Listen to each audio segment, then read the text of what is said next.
ಮಧ್ಯಪ್ರಾಚ್ಯದಲ್ಲಿ ಯುದ್ಧ ಸಂಘರ್ಷ ವಿಚಾರವಾಗಿ ಚರ್ಚಿಸೋಕೆ ಪ್ರಧಾನಿ ಮೋದಿ ಎಲ್ಲಾ ರಾಜ್ಯಗಳ ಸಿಎಂಗಳ ಸಭೆ ನಡೆಸ್ತಾ ಇದ್ದಾರೆ. ವರ್ಚುವಲ್ ಸಭೆ ನಡೀತಾ ಇದ್ದು ಸಭೆಯಲ್ಲಿ ದೇಶದಲ್ಲಿ ಇಂಧನ, ಅನಿಲ ಕೊರತೆ ಬಗ್ಗೆ ಚರ್ಚೆ ನಡೆಸಲಾಗುತ್ತಿದೆ. ರಾಜ್ಯಗಳ ಪಾತ್ರದ ಬಗ್ಗೆ ಪ್ರಧಾನಿ ಮೋದಿ ಮಾಹಿತಿಯನ್ನು ಕಲೆ ಹಾಕ್ತಾ ಇದ್ದಾರೆ. ಪ್ರಧಾನಿ ಮೋದಿ ಜೊತೆಗಿನ ಸಭೆಗೆ ಸಿಎಂ ಸಿದ್ದರಾಮಯ್ಯ ಗೈರಾಗಿದ್ದು, ಆಹಾರ ಸಚಿವ ಕೆಎಚ್ ಮುನಿಯಪ್ಪ ಭಾಗಿಯಾಗಿದ್ದಾರೆ.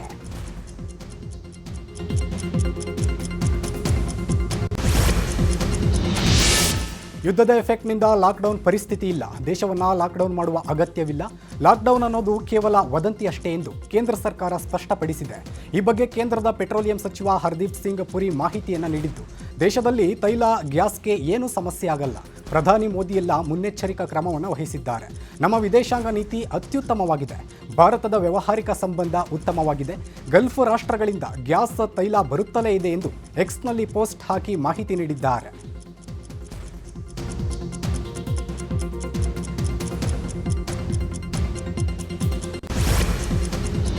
ಮಧ್ಯಪ್ರಾಚ್ಯ ಬಿಕ್ಕಟ್ಟಿನ ನಡುವೆ ದೇಶದ ಜನರಿಗೆ ಕೇಂದ್ರ ಸರ್ಕಾರ ಗುಡ್ ನ್ಯೂಸ್ ಅನ್ನು ಕೊಟ್ಟಿದೆ. ಪೆಟ್ರೋಲ್, ಡೀಸೆಲ್ ಮೇಲಿನ ಅಬಕಾರಿ ಸುಂಕ ಕಡಿತಗೊಳಿಸಲಾಗಿದೆ. ಪೆಟ್ರೋಲ್ ಮೇಲಿನ ಸುಂಕ 13 ರೂಪಾಯಿಯಿಂದ 3 ರೂಪಾಯಿಗೆ ಮತ್ತು ಡೀಸೆಲ್ ಮೇಲಿನ ಅಬಕಾರಿ ಸುಂಕವನ್ನು 10 ರೂಪಾಯಿಯಿಂದ ಶೂನ್ಯಕ್ಕೆ ಇಳಿಕೆ ಮಾಡಿದೆ. ಯುದ್ಧದ ಬಿಕ್ಕಟ್ಟಿನಿಂದ ಭಾರತೀಯ ತೈಲ ಕಂಪನಿಗಳು ಎದುರಿಸುತ್ತಿರುವಂತಹ ನಷ್ಟವನ್ನ ಸರಿದೂಗಿಸೋಕೆ ಕೇಂದ್ರ ಸರ್ಕಾರ ಈ ನಿರ್ಧಾರ ಕೈಗೊಂಡಿದೆ. ಆದರೆ ಇದರಿಂದ ಗ್ರಾಹಕರಿಗೆ ಯಾವುದೇ ಉಳಿತಾಯವಾಗುವ ಸಾಧ್ಯತೆ ಇಲ್ಲ. ಇನ್ನು ಸುಂಕ ಇಳಿಕೆ ಬಿಜೆಪಿ ನಾಯಕರು ಇದನ್ನು ಪ್ರತಿಕ್ರಿಯಿಸಿದ್ದಾರೆ. ಇನ್ನು ಪ್ರಧಾನಿ ನಿರ್ಧಾರದಿಂದ ಪೆಟ್ರೋಲ್ ಮೇಲೆ 10 ರೂಪಾಯಿ ಅಬಕಾರಿ ಸುಂಕ ಕಡಿಮೆ ಮಾಡಿದೆ. ದೇಶದ ಸಾಮಾನ್ಯ ಜನರಿಗಾಗಿ ದೃಢ ನಿರ್ಧಾರವನ್ನ ಮೋದಿಯವರು ತೆಗೆದುಕೊಂಡಿದ್ದಾರೆ ಅಂತ ಕೊಂಡಾಡಿದ್ರು. 10 ರೂಪಾಯಿ ಅಬಕಾರಿ ಸುಂಕವನ್ನ, ಎಕ್ಸೈಸ್ ಡ್ಯೂಟಿನ ಕಡಿಮೆ ಮಾಡಿರುವಂತದ್ದು, ಡೀಸೆಲ್ ಮೇಲೂ ಕೂಡ 10 ರೂಪಾಯಿ ಎಕ್ಸೈಸ್ ಡ್ಯೂಟಿ ಕಡಿಮೆ ಮಾಡಿರುವಂತದ್ದು, ಅಂದ್ರೆ ಜನರ ಮೇಲೆ ಏನು ಹೊರೆ ಬೀಳ್ಬೇಕಾಗಿತ್ತು ಅದನ್ನ ಕೇಂದ್ರ ಸರ್ಕಾರವೇ ಜವಾಬ್ದಾರಿಯನ್ನ ತೆಗೆದುಕೊಳ್ಳುವುದರ ಮುಖೇನ ನರೇಂದ್ರ ಮೋದಿಜಿಯವರು ಈ ದೇಶದ ಸಾಮಾನ್ಯ ಜನರ ಪರವಾಗಿ ಒಂದು ದೃಢ ನಿರ್ಧಾರವನ್ನ ತೆಗೆದುಕೊಂಡಿದ್ದಾರೆ. ರಾಮನವಮಿಯ ಗಿಫ್ಟ್ ಆಗಿ ನರೇಂದ್ರ ಮೋದಿ ಅವರು ಕೊಟ್ಟಿದ್ದಾರೆ. ಇದಕ್ಕೆ ಯಾಕೆ ಎಲೆಕ್ಷನ್ಗೆ ಕನೆಕ್ಟ್ ಮಾಡ್ತೀರಾ? ದೇಶದಲ್ಲಿ ಎಲ್ಲಾ ತಿಂಗಳು ಎಲೆಕ್ಷನ್ ನಡೀತಾನೆ ಇರ್ತದಪ್ಪ. ವರ್ಷ ಬೆಲೆಯ ಅಬಕಾರಿ ಸುಂಕ ಇಳಿಸಿದ ವಿಚಾರವಾಗಿ ಡಿಸಿಎಂ ಡಿಕೆ ಶಿವಕುಮಾರ್ ಅವರು ಕೇಂದ್ರ ಸರ್ಕಾರದ ವಿರುದ್ಧ ಕಿಡಿಕಾರಿದ್ದಾರೆ. ಕೇಂದ್ರ ಸರ್ಕಾರ ನಮ್ಮನ್ನ ಕೊಲೆ ಮಾಡ್ತಾ ಇದೆ, ಎಲೆಕ್ಷನ್ಗಾಗಿ ತೈಲ ಬೆಲೆ ಕಡಿಮೆ ಮಾಡಿದೆ ಅಂತ ಗುಡುಗಿದ್ರು. ಭಾರತ ಸರ್ಕಾರ ನಮ್ಮನ್ನ ಕೊಲೆ ಮಾಡ್ತಾ ಇದೆ. ತೈಲ ಬೆಲೆಯನ್ನು ಜಾಸ್ತಿ ಮಾಡಿಬಿಟ್ಟು ಇವರು ಮಾಡ್ಕೋಬೇಕು, ಎಲೆಕ್ಷನ್ಗೋಸ್ಕರ ಮಾಡಿದ್ದಾರೆ. ಆಲೇ ನೈರಾ ಕಂಪ್ನಿಯವರು ಜಾಸ್ತಿ ಮಾಡಿದ್ದಾರೆ. ಇವತ್ತು 3:15 ಗಂಟೆಗೆ ಸುರ್ಜಿವಾಲಾ ಸಾಹೇಬರು ಬರ್ತಾ ಇದ್ದಾರೆ. ನಾನು ಸಿಎಂ ಸುರ್ಜಿವಾಲಾ ಆ ವಿಚಾರವನ್ನು ರಾಜ್ಯದ ಮಧ್ಯಪ್ರಾಚ್ಯ ರಾಷ್ಟ್ರಗಳಲ್ಲಿ ಯುದ್ಧ ಹಿನ್ನೆಲೆ ಜಾಗತಿಕ ಮಾರ್ಕೆಟ್ನಲ್ಲಿ ರೂಪಾಯಿ ಮೌಲ್ಯ ಕುಸಿದಿದೆ. ಅಮೆರಿಕನ್ ಡಾಲರ್ ಎದುರು ಭಾರತದ ರೂಪಾಯಿ ಮೌಲ್ಯ 94ಕ್ಕೆ ಇಳಿಕೆಯಾಗಿದೆ. ಮಧ್ಯಪ್ರಾಚ್ಯದಲ್ಲಿ ನಡೆಯುತ್ತಿರೋ ಸಂಘರ್ಷದ ಪರಿಣಾಮ ರೂಪಾಯಿ ಈ ವರ್ಷ ಆರಂಭದಿಂದಲೇ ಮೌಲ್ಯ ಕಳೆದುಕೊಳ್ತಾ ಇದೆ. ಹಾರ್ಮುಜ್ ಜಲಸಂಧಿಯಲ್ಲಿ ಥಾಯ್ಲೆಂಡ್ ಹಡಗಿನ ಮೇಲೆ ಇರಾನ್ ಅಟ್ಯಾಕ್ ಅನ್ನು ಮಾಡಿದೆ. ಥಾಯ್ ಧ್ವಜ ಇದ್ದ ಹಡಗಿನ ಮೇಲೆ ಕ್ಷಿಪಣಿಗಳಿಂದ ಅಟ್ಯಾಕ್ ಮಾಡಲಾಗಿದ್ದು, ಇರಾನ್ನ ಕೇಶ್ಯ ದ್ವೀಪದ ಬಳಿ ಇದ್ದಂತಹ ಹಡಗಿನ ಮೇಲೆ ದಾಳಿ ನಡೆಸಲಾಗಿದೆ. ಮಯೂರಿ ನಾರಿ ಎಂಬ ಹಡಗಿನ ಮೇಲೆ ದಾಳಿಯಾಗಿದ್ದು, ಹಡಗಿನಲ್ಲಿದ್ದ ಸಿಬ್ಬಂದಿ ನಾಪತ್ತೆಯಾಗಿದ್ದಾರೆ.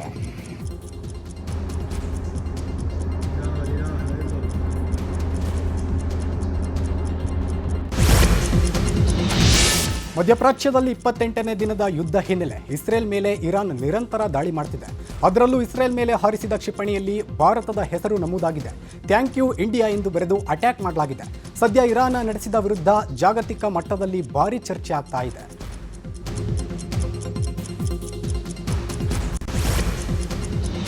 ಲೆಬನಾನ್ ಮೇಲೆ ಇಸ್ರೇಲ್ ನಿರಂತರ ದಾಳಿಯನ್ನು ಮಾಡ್ತಾ ಇದೆ. ಈ ಮಧ್ಯೆ ಲೆಬನಾನ್ನಲ್ಲಿರುವಂತಹ ಹಿಜ್ಬುಲ್ಲಾಗಳು ಇಸ್ರೇಲ್ ಮೇಲೆ ಡ್ರೋನ್ ದಾಳಿಯನ್ನು ನಡೆಸ್ತಾ ಇದೆ.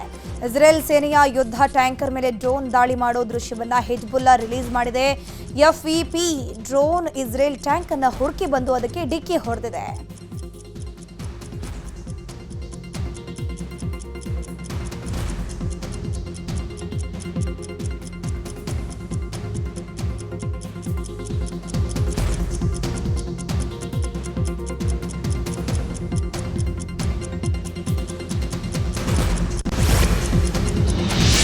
ಇರಾನ್ ಅಮೆರಿಕ ಸಂಘರ್ಷದಲ್ಲಿ ಪಾಕಿಸ್ತಾನದ ಪಾತ್ರದ ಕುರಿತು ಈಗ ಹೊಸ ವಿವಾದವೊಂದು ಹುಟ್ಟಿಕೊಂಡಿದೆ. ಕದನ ವಿರಾಮ ವಿಚಾರವಾಗಿ ಮಧ್ಯಸ್ಥಿಕೆ ವಹಿಸೋದಾಗಿ ಹೇಳಿದ್ದ ಪಾಕಿಸ್ತಾನ ನಡೆಗೆ ಇರಾನ್ ಆಕ್ರೋಶ ವ್ಯಕ್ತಪಡಿಸಿದೆ. ಅಮೆರಿಕ ಪರ ಪಾಕಿಸ್ತಾನ ನಡೆ ಇದೆ, ಪಾಕಿಸ್ತಾನ ಡಬಲ್ ಗೇಮ್ ಆಟ ಆಡ್ತಿದೆ, ಹೀಗಾಗಿ ನಾವು ಯಾವುದೇ ಕಾರಣಕ್ಕೂ ಯುದ್ಧ ನಿಲ್ಲಿಸಲ್ಲ ಎಂದು ಇರಾನ್ ಮತ್ತೊಮ್ಮೆ ತನ್ನ ನಿಲುವನ್ನು ಸ್ಪಷ್ಟಪಡಿಸಿದೆ.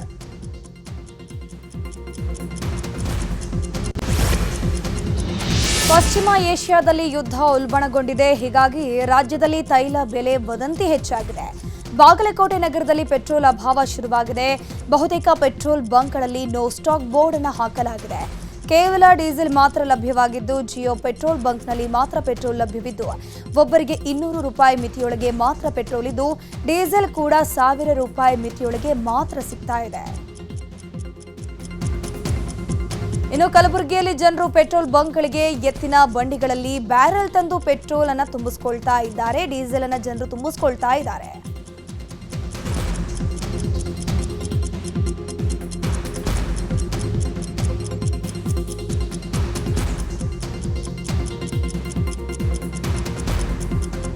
ಪೆಟ್ರೋಲ್ ಡೀಸೆಲ್ ಸಿಗಲ್ಲ ಎಂಬ ವದಂತಿಯಿಂದಾಗಿ ಜನರು ಕ್ಯಾನ್ಗಳಲ್ಲಿ ಪೆಟ್ರೋಲ್ ಅನ್ನು ತುಂಬಿಸ್ಕೊಳ್ತಾ ಇದ್ದಾರೆ. ಹೀಗಾಗಿ ಇನ್ನು ಮುಂದೆ ಕ್ಯಾನ್ಗಳಲ್ಲಿ ಪೆಟ್ರೋಲ್ ತುಂಬಿಸಿಕೊಂಡ್ರೆ ಕಾನೂನು ಕ್ರಮ ಆಗತ್ತೆ ಅಂತ ಮಂಡ್ಯದ ಡಿಸಿ ಡಾಕ್ಟರ್ ಕುಮಾರ್ ಎಚ್ಚರಿಕೆ ಕೊಟ್ಟಿದ್ದಾರೆ. ಸಾರ್ವಜನಿಕರು ಆತಂಕ ಪಡಬೇಕಿಲ್ಲ. ಪೆಟ್ರೋಲ್ ಬಂಕ್ನಲ್ಲಿ ಕ್ಯಾನ್ನಲ್ಲಿ ತುಂಬಿಸುತ್ತಿರುವಂತಹ ದೂರು ಬಂದಿದೆ. ಕ್ಯಾನ್ನಲ್ಲಿ ತುಂಬಿಸೋದು ಸರಿಯಲ್ಲ, ಕ್ಯಾನ್ನಲ್ಲಿ ಯಾರಾದರೂ ತುಂಬಿಸಿದ್ರೆ ಕ್ರಮ ಆಗತ್ತೆ ಅಂತ ಹೇಳಿದ್ರು. ಇನ್ನು ಚಿಕ್ಕಬಳ್ಳಾಪುರದಲ್ಲೂ ಕೂಡ ಜನರು ಪೆಟ್ರೋಲ್ ಬಂಕ್ಗಳಲ್ಲಿ ಕ್ಯಾನ್ ಬಾಟಲ್ಗಳಲ್ಲಿ ತುಂಬಿಸಿಕೊಳ್ಳುವುದನ್ನು ನಿಷೇಧ ಮಾಡಲಾಗಿದೆ. ಭಾರತ್ ಪೆಟ್ರೋಲಿಯಂ ಬಂಕ್ನಲ್ಲಿ ಹೊಸ ರೂಲ್ಸ್ ಅನ್ನು ತಂದಿದ್ದು, ಬಾಟಲ್, ಡ್ರಮ್, ಕ್ಯಾನ್ಗಳಲ್ಲಿ ಪೆಟ್ರೋಲ್ ತುಂಬಿಸಿಕೊಳ್ಳುವುದನ್ನು ನಿಷೇಧಿಸಲಾಗಿದೆ.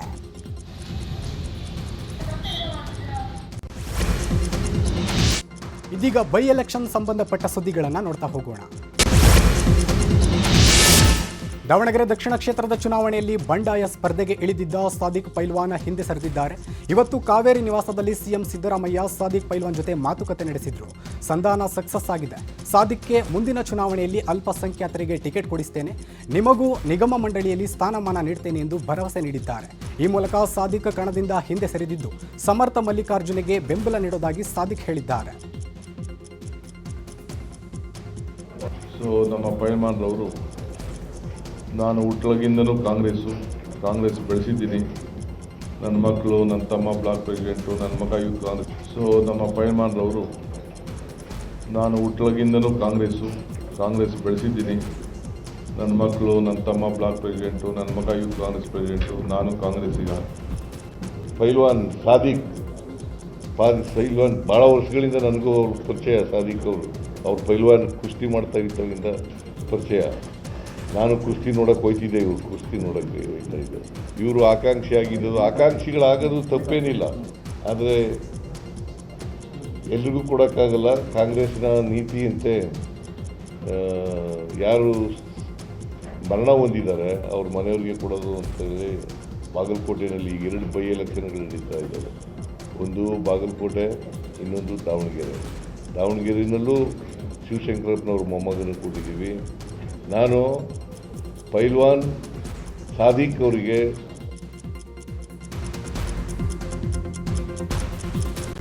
ಇನ್ನು ಇದೇ ವಿಚಾರವಾಗಿ ಸಿಎಂ ಸಿದ್ದರಾಮಯ್ಯ ಮಾತನಾಡಿದ್ದು, ಸಾದಿಕ್ ಪೈಲ್ವಾನ್ ಕಾಂಗ್ರೆಸ್ನ ಕಟ್ಟಾಳು, ನಿಷ್ಠಾವಂತ ಕಾರ್ಯಕರ್ತ. ಮುಸಲ್ಮಾನರು 70,000ಕ್ಕೂ ಹೆಚ್ಚು ಇದ್ದಾರೆ. ಸಾದಿಕ್ ಪೈಲ್ವಾನ್ ರವರು ಕಣದಿಂದ ಹಿಂದೆ ಸರಿದಿದ್ದಾರೆ. ಸಾದಿಕ್ ಅವರಿಗೆ ಧನ್ಯವಾದ ಎಂದರು. ಇನ್ನು ಮಾತನಾಡಿದ ಡಿಸಿಎಂ ಡಿಕೆ ಶಿವಕುಮಾರ್, ಕಾಂಗ್ರೆಸ್ ಅಭ್ಯರ್ಥಿಗೆ ಬೆಂಬಲಿಗರು ಸಾದಿಕ್ ಒಪ್ಪಿದ್ದಾರೆ, ಅವರಿಗೆ ಸೂಕ್ತ ಸ್ಥಾನಮಾನ ನೀಡಲಾಗುತ್ತದೆ ಅಂತ ಹೇಳಿದ್ದಾರೆ. ನಮ್ಮ ಪೈಲ್ವಾನ್ರವರು ನಾನು ಹುಟ್ಟಲಾಗಿಂದನೂ ಕಾಂಗ್ರೆಸ್ ಬೆಳೆಸಿದ್ದೀನಿ. ನನ್ನ ಮಕ್ಕಳು, ನನ್ನ ತಮ್ಮ ಬ್ಲಾಕ್ ಪ್ರೆಸಿಡೆಂಟು, ನನ್ನ ಮಗ ಯೂತ್ ಕಾಂಗ್ರೆಸ್ ಪ್ರೆಸಿಡೆಂಟು, ನಾನು ಕಾಂಗ್ರೆಸ್ಸಿಗ ಅಂಥೇಳಿ ಅವರು ಕೂಡ ಅವರ ನೋವನ್ನು ಕೂಡ ಅವ್ರು ಹೇಳಿಕೊಂಡ್ರು. ಕೇಳೋದೇನು ತಪ್ಪೇನಿಲ್ಲ, ಅವರ ಹಕ್ಕು, ಅವರ ಜವಾಬ್ದಾರಿ. ನಾಯಕತ್ವವನ್ನು ಮೊದಲಿಂದ 40 ವರ್ಷದಿಂದ ಮಾಡಿದ್ದಾರೆ. ನಾನು ಈ ಪಕ್ಷನ ಉಳಿಸ್ಕೊಳ್ತೇನೆ, ಪಕ್ಷನ ಗೆಲ್ಲಿಸ್ತೇವೆ, ಎಲ್ಲರ ಜವಾಬ್ದಾರಿ ನಾವು ತೆಗೆದುಕೊಳ್ತೇವೆ. ಪಕ್ಷ ನಮ್ಗೆ ಇಂಪಾರ್ಟೆಂಟು, ದೇಶಕ್ಕೆ ಒಂದು ದೊಡ್ಡ ಸಂದೇಶ ಹೋಗಬೇಕು ಅಂತ ತೀರ್ಮಾನ ಮಾಡಿ ಇವತ್ತು ನಮ್ಮ ಪಕ್ಷಕ್ಕೆ ನಾನು ದ್ರೋಹ ಮಾಡೋದಿಲ್ಲ, ನಾನು ಕಾಂಗ್ರೆಸ್ಸಿಗನಾಗಿರ್ತೇನೆ ಅನ್ನೋದನ್ನು ಅವರು ನಮಗೆ ತಿಳಿಸಿ ಇವತ್ತು ನಿಮ್ಮ ಮುಂದೆ, ನಿಮ್ಮ ಕಣ್ಣುಗಳಿಗೆ, ನಿಮ್ಮ ಕ್ಯಾಮ್ರಾಗೆ ಎಲ್ಲ ಕೂಡ ಇವತ್ತು ಸಾಕ್ಷಿಯಾಗಿದ್ದಾರೆ.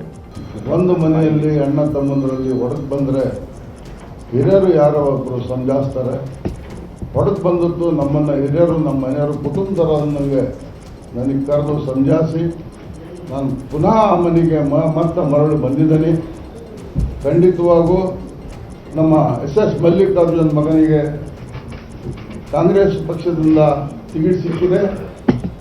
ಖಂಡಿತವಾಗೂ ಅಲ್ಪಸಂಖ್ಯಾತರು,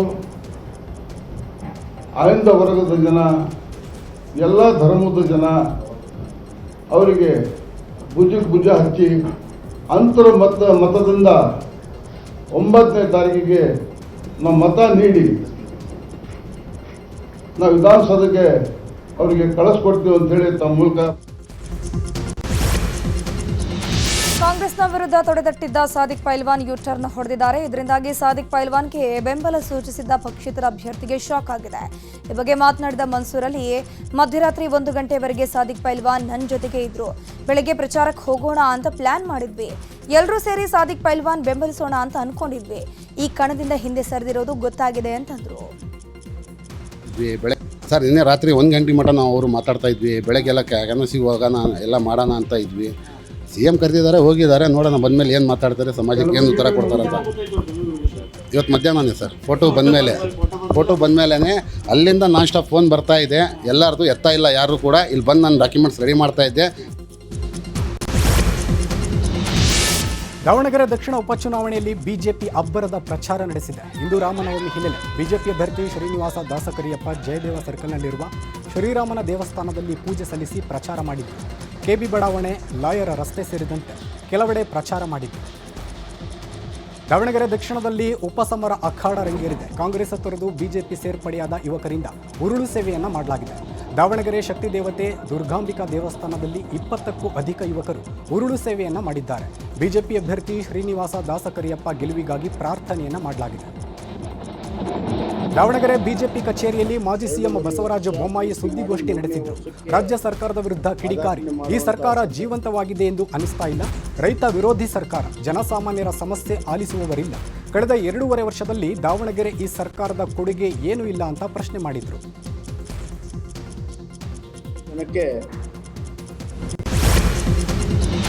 ಬೈ ಎಲೆಕ್ಷನ್ ಪ್ರಚಾರದ ಕಣಕ್ಕಿಳಿಯೋಕೆ ಬಿಜೆಪಿ ರೆಡಿಯಾಗಿದೆ. ಸ್ಟಾರ್ ಪ್ರಚಾರಕರ ಪಟ್ಟಿಗೆ ಎಲೆಕ್ಷನ್ ಕಮಿಷನ್ ಒಪ್ಪಿಗೆ ನೀಡಿದ್ದು, ಮಾಜಿ CM BS ಯಡಿಯೂರಪ್ಪ, ಕೇಂದ್ರ ಸಚಿವ ಪ್ರಹ್ಲಾದ್ ಜೋಶಿ, ರಾಜ್ಯಾಧ್ಯಕ್ಷ BY ವಿಜಯೇಂದ್ರ, ರಾಜ್ಯ ಬಿಜೆಪಿ ಉಸ್ತುವಾರಿ ರಾಧಾ ಮೋಹನ್ ದಾಸ್ ಅಗರ್ವಾಲ್, ವಿಧಾನಸಭೆ ಪ್ರತಿಪಕ್ಷ ನಾಯಕ ಆರ್ ಅಶೋಕ್, ಛಲವಾದಿ ನಾರಾಯಣಸ್ವಾಮಿ, ಜೆಡಿಎಸ್ನಿಂದ ಕೇಂದ್ರ ಸಚಿವ HD ಕುಮಾರಸ್ವಾಮಿ, HD ರೇವಣ್ಣ, ಸಂಸದ ಮಲ್ಲೇಶ್ ಬಾಬು ಪ್ರಚಾರ ನಡೆಸಲಿದ್ದಾರೆ.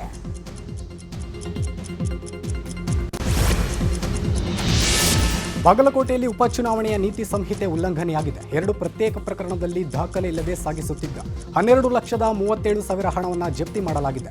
ದನ್ನೂರು ಚೆಕ್ ಪೋಸ್ಟ್ನಲ್ಲಿ ವಾಹನ ತಪಾಸಣೆ ವೇಳೆ 2 ಬೊಲೆರೋ ಕಾರಲ್ಲಿ ದಾಖಲೆ ಇಲ್ಲದೆ ಸಾಗಿಸುತ್ತಿದ್ದ ಹಣ ಪತ್ತೆಯಾಗಿದ್ದು, FST ತಂಡದಿಂದ ಹಣ ಸೀಸ್ ಮಾಡಲಾಗಿದೆ.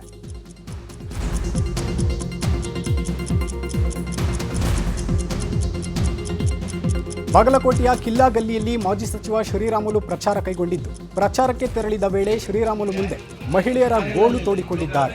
ಮುಳುಗಡೆ ಪ್ರದೇಶದಲ್ಲಿ ಬಾಡಿಗೆ ಇದ್ದವರಿಗೆ ನಿವೇಶನ ನೀಡಿದ್ದಾರೆ. ನಮಗೆ ಇದುವರೆಗೂ ನಿವೇಶನ ನೀಡಿಲ್ಲ ಎಂದ ಮಹಿಳೆಯರು ಗೋಳಾಡಿದ್ದಾರೆ.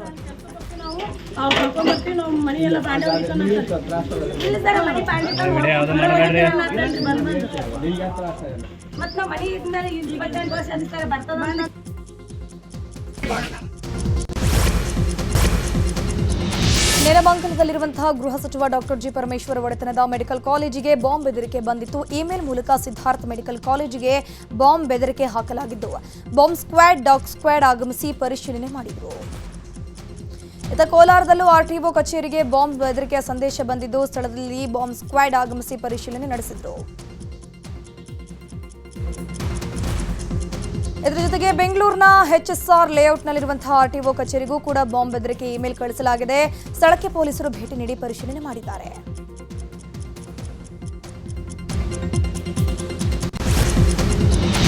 SSLCಯಲ್ಲಿ 625 ಅಲ್ಲ 525 ಅಂಕ ಅಷ್ಟೇ ಸಾಕು ಅಂತ ಶಿಕ್ಷಣ ಸಚಿವ ಮಧು ಬಂಗಾರಪ್ಪ ಹೇಳಿದ್ದಾರೆ. ಈ ಕುರಿತು ಮಾತನಾಡಿರುವ ಅವರು, ಹಿಂದಿ ಕೈ ಬಿಡುವಂತೆ ಕನ್ನಡಪರ ಸಂಘಟನೆಗಳು ಮನವಿ ಮಾಡಿದ್ರು. ಈಗಾಗಲೇ CM ಜೊತೆ ಚರ್ಚೆ ನಡೆಸಿ ತೀರ್ಮಾನ ತೆಗೆದುಕೊಂಡಿದ್ದೀನಿ. ಹೀಗಾಗಿ ಹಿಂದಿ ವಿಷಯ ಅಂಕಗಳ ಪರಿಗಣನೆ ಇರೋದಿಲ್ಲ. ಆದರೆ ವಿದ್ಯಾರ್ಥಿಗಳು ಪರೀಕ್ಷೆಗೆ ಹಾಜರಾಗಲೇಬೇಕು. ಯಾವುದೇ ತೃತೀಯ ಭಾಷೆಗೆ ಗ್ರೇಡ್ ಮಾತ್ರ ನೀಡಲಾಗುತ್ತೆ ಅಂತಂದ್ರು. ಧಾರವಾಡದ ಬಳಿಕ ಇದೀಗ ಕಲಬುರಗಿಯಲ್ಲೂ ವಿದ್ಯಾರ್ಥಿಗಳ ಬೃಹತ್ ಪ್ರತಿಭಟನೆ ನಡೆಸಿದ್ದಾರೆ. ನಗರದ ಜಗತ್ ವೃತ್ತದಿಂದ ಜಿಲ್ಲಾಧಿಕಾರಿ ಕಚೇರಿಯವರೆಗೆ ಬೃಹತ್ ಪ್ರತಿಭಟನಾ ಮೆರವಣಿಗೆ ನಡೆಸಲಾಗಿದೆ. ಕೆಪಿಎಸ್ಸಿಯಲ್ಲಿ ಸಾಕಷ್ಟು ಹುದ್ದೆಗಳ ನೇಮಕಾತಿಯಲ್ಲಿ ಅಕ್ರಮ ನಡೆದಿದೆ. ಈ ಕುರಿತು ಸಮಗ್ರ ತನಿಖೆ ನಡೆಸಬೇಕು ಎಂದು ಪ್ರತಿಭಟನಾಕಾರರು ಆಕ್ರೋಶ ವ್ಯಕ್ತಪಡಿಸಿದ್ದಾರೆ. ಡಿಸಿ ಕಚೇರಿ ಮುಂಭಾಗ ಸಾವಿರಾರು ವಿದ್ಯಾರ್ಥಿಗಳು ಜಮಾಯಿಸಿ ಖಾಲಿ ಇರೋ ಹುದ್ದೆಗಳ ಭರ್ತಿ ಮಾಡಬೇಕು ಮತ್ತು ಹುದ್ದೆಗಳ ನೇಮಕಾತಿಯಲ್ಲಿ ನಡೆದಿರೋ ಅಕ್ರಮ ತನಿಖೆ ಮಾಡಬೇಕೆಂದು ಆಗ್ರಹಿಸಿದ್ದಾರೆ. ಚಿತ್ರದುರ್ಗದಲ್ಲಿ ಮದುವೆ ಊಟ ಮಾಡಿದ್ದ 20ಕ್ಕೂ ಹೆಚ್ಚು ಮಂದಿ ಅಸ್ವಸ್ಥರಾಗಿದ್ದಾರೆ. ಫುಡ್ ಪಾಯ್ಸನ್ ಆಗಿ ರಾಂಪುರ ಆಸ್ಪತ್ರೆಗೆ ದಾಖಲಾಗಿದ್ದಾರೆ. ಮೊಳಕಾಲ್ಮೂರು ತಾಲೂಕಿನ ಎನ್ಆರ್ಕೆಪುರ ಗ್ರಾಮದಲ್ಲಿ ಒಂದು ಘಟನೆ ನಡೆದಿದೆ. ನೆನ್ನೆ ಮದುವೆ ಕಾರ್ಯಕ್ರಮ ನಡೆದಿತ್ತು. ಈ ವೇಳೆ ಮದುವೆ ಮನೆಯಲ್ಲಿ ಊಟ ಮಾಡಿದ್ದ 20ಕ್ಕೂ ಹೆಚ್ಚು ಮಂದಿಗೆ ವಾಂತಿ ಭೇದಿ ಕಾಣಿಸಿಕೊಂಡು ಅಸ್ವಸ್ಥರಾಗಿದ್ದಾರೆ.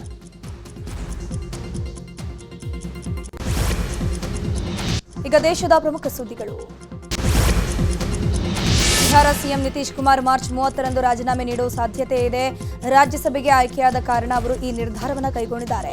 ಇದು ಬಿಹಾರದ ರಾಜಕೀಯದಲ್ಲಿ ದೊಡ್ಡ ಬದಲಾವಣೆ ತರಲಿದ್ದು ಬಿಜೆಪಿ ನೇತೃತ್ವದ ಹೊಸ ಸರ್ಕಾರ ಅಸ್ತಿತ್ವಕ್ಕೆ ಬರಲಿದೆ. ಕೇಂದ್ರ ರಾಜಕೀಯಕ್ಕೆ ನಿತೀಶ್ ಕುಮಾರ್ ಮರಳೋಕೆ ಸಿದ್ಧರಿದ್ದು ಅವರ ಪುತ್ರ ನಿಶಾಂತ್ ಡಿಸಿಎಂ ಆಗುವಂತಹ ಸಾಧ್ಯತೆ ಇದೆ. ಪಶ್ಚಿಮ ಬಂಗಾಳದಲ್ಲಿ ಬಿಜೆಪಿ ಮಾಜಿ ರಾಜ್ಯಾಧ್ಯಕ್ಷ ದಿಲೀಪ್ ಘೋಷ್ ವಿವಾದಾತ್ಮಕ ಹೇಳಿಕೆಯನ್ನು ಕೊಟ್ಟಿದ್ದಾರೆ. ಬಿಜೆಪಿ ಅಧಿಕಾರಕ್ಕೆ ಬಂದರೆ ಅಪರಾಧಿಗಳ ವಿರುದ್ಧ ಉತ್ತರ ಪ್ರದೇಶ ಶೈಲಿಯ ಎನ್ಕೌಂಟರ್ ನಡೆಸಲಾಗುತ್ತೆ ಅಂತ ಹೇಳಿದ್ದಾರೆ. ಬಂಗಾಳದ ಖರಗಪುರ ಕ್ಷೇತ್ರದ ಅಭ್ಯರ್ಥಿಯಾಗಿರುವಂತಹ ಘೋಷ್ ಚುನಾವಣಾ ಪ್ರಚಾರದಲ್ಲಿ ಪಶ್ಚಿಮ ಬಂಗಾಳದ ಪೊಲೀಸರು ಟಿಎಂಸಿ ಆದೇಶದಂತೆ ಕಾರ್ಯನಿರ್ವಹಿಸುತ್ತಿದ್ದಾರೆ. ಮೇ 4ರ ನಂತರ ಎಲ್ಲವೂ ಬದಲಾಗುತ್ತೆ. ಉತ್ತರ ಪ್ರದೇಶದ ಮಾದರಿಯಲ್ಲೇ ಬಂಗಾಳದಲ್ಲೂ ಕೂಡ ಬಿಜೆಪಿ ಜಾರಿಗೊಳಿಸುತ್ತದೆ ಅಂತ ಘೋಷ್ ಹೇಳಿಕೊಂಡಿದ್ದಾರೆ.